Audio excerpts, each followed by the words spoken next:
Hi everyone, today I want to talk a little bit about muzzle training. First, I want to talk about why it's important to muzzle train your dog.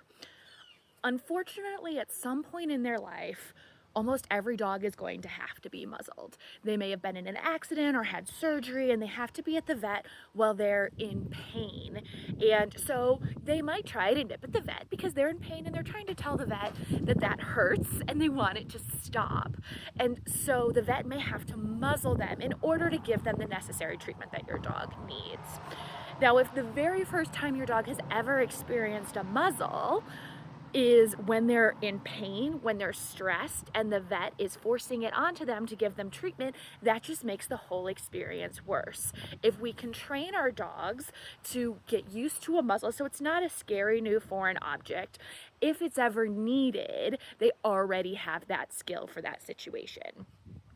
The other reason, and one of the reasons I'm reworking on my dog's muzzle training, is because a lot of people put their dogs in situations that their dogs aren't ready for. They might be off leash in an environment that's not off leash friendly. They might be in a dog park where they're not ready.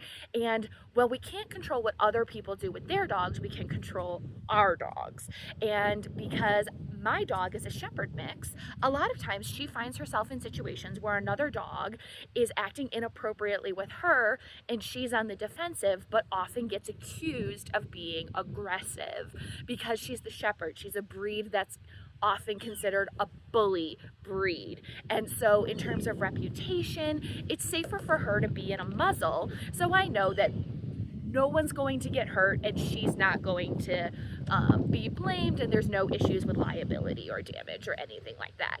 Also, if you're in the UK and you have one of these bully breeds, it's now required for your dog to wear a muzzle out in public.